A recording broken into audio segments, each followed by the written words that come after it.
Well, g'day and welcome to 4x4 Adventure Club. I'm JB and this is part 2 of our Ellis Track 4x4 adventure. As you would have seen last week, the first half. This is the second half where we hopefully make it to the top. So stick around and check out what we get up to.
it's been so far. We're only about halfway up Ellis Track, and we've yeah, had a lot of winching, climbing up some rock steps and yeah, nice deep ruts. So yeah, we're going to stop for lunch, so we'll catch you after the break.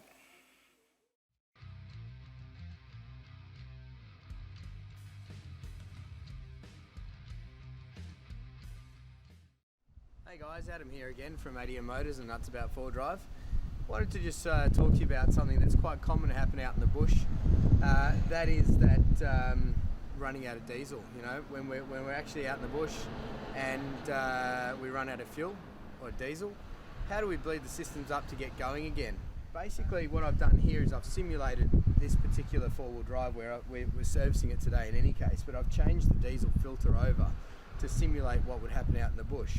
If we come over to this area over here, the diesel filter is normally full of diesel oil or diesel fuel.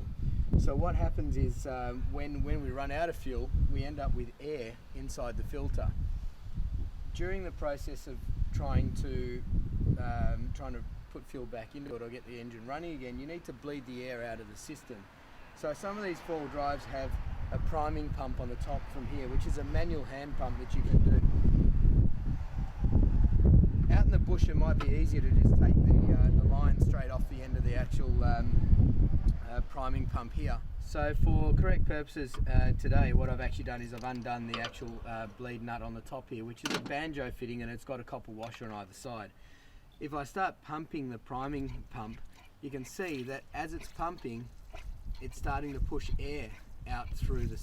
So it's pushing all the air out through the filter, and as we start pumping, you will see that you'll end up with a steady stream of diesel. Not yet, it's still pushing a lot of air. Priming pump at the moment is starting to get quite solid, but you can see that at the moment there's still a fair bit of air coming through. Won't be long now. Now we're starting to get a nice stream of diesel. So if you can see that, we've actually bled all the air out of the diesel filter using the priming pump, coming through to the bleed screw on the pump itself, and now we can just lock that off from there.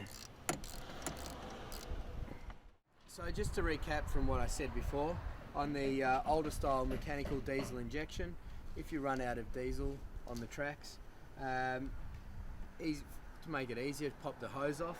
If you can get it and you've got the right tools, it's always better to bleed it right back at the pump on the banjo fitting. But if you need to, drop the hose off, pump push and prime your priming pump up just till you get a nice steady stream of diesel. That way you're getting rid of all the air that's picked up through the actual diesel filter. Hose back on or tighten up your banjo bolt, flick the key, and you should be right from there. So one of the most common things that happen out there, and some people just may not have seen or may not have actually known how to actually get themselves going again. But ultimately, if you're not sure of the system that you got on the four-wheel drive, or you're not sure of what to do, maybe go speak to your local mechanic that you're using and ask him to just sort of walk you through these kind of processes. These are the kinds of simple things that you probably need to go when you need to know when you're out and about. All in all, go nuts. I hope to see you out there.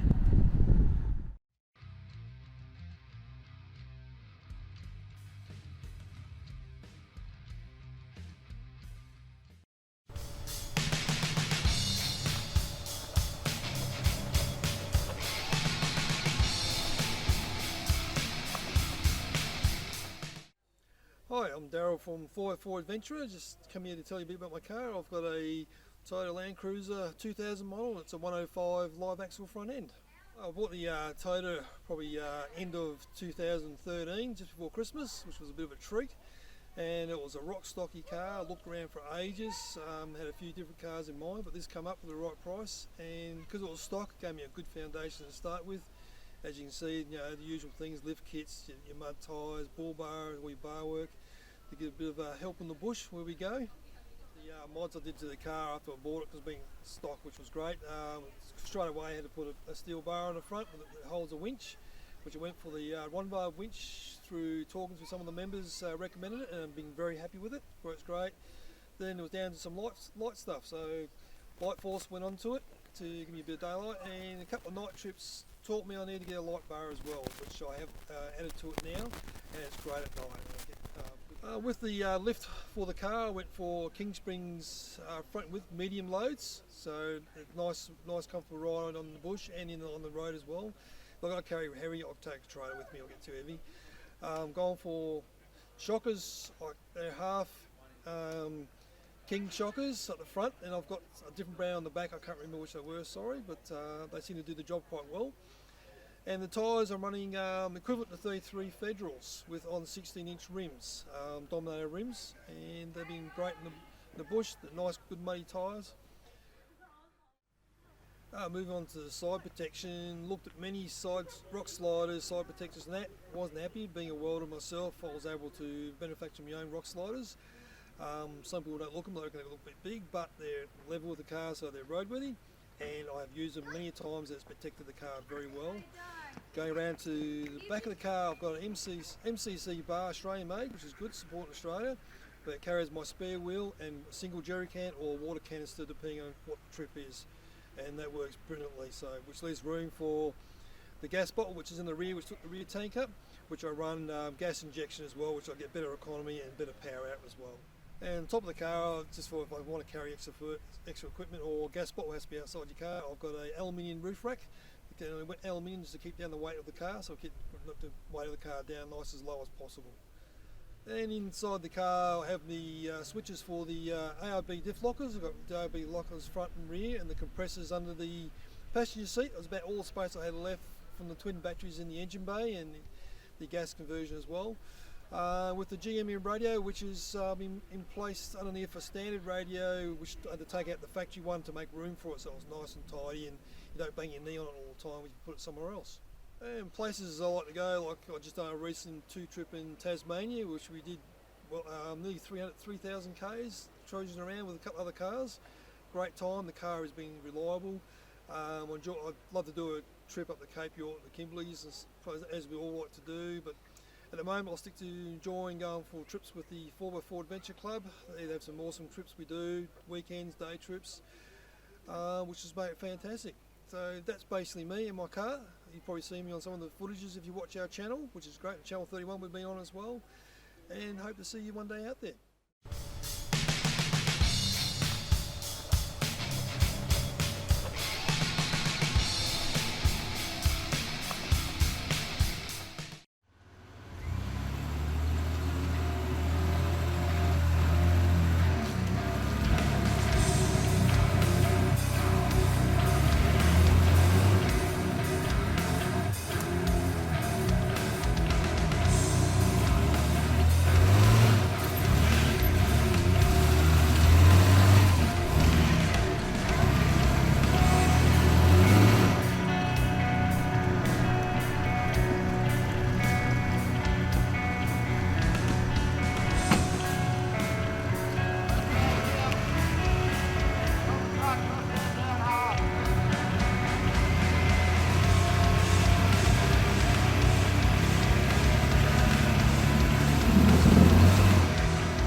Come back a touch, Nige.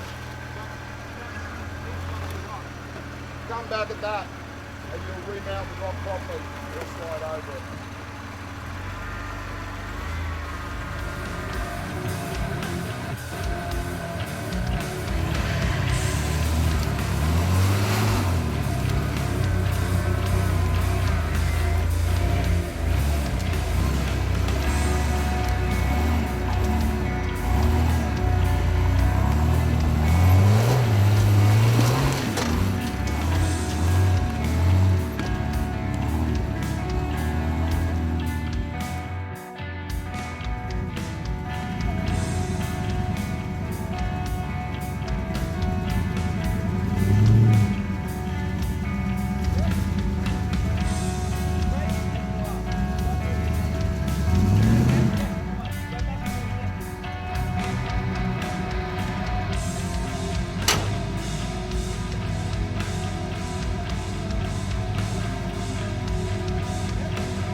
it. Oh. Yeah, no, that's a good line. So keep there. Keep there. Keep going. Good stuff. Drive straight. Left hand down. That's it. Beautiful. Now, try and get up there. Well, that one.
Left hand down. Turn into it. That's it. I don't like it. All right. Come on. That's it.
Well, that concludes our trip out at Wesburn doing Ellis Track. It's been an awesome day. Lots of ruts, lots of mud, lots of rocks, you know, lots of winching, even a couple of tyres off their bead. So, yeah, great day.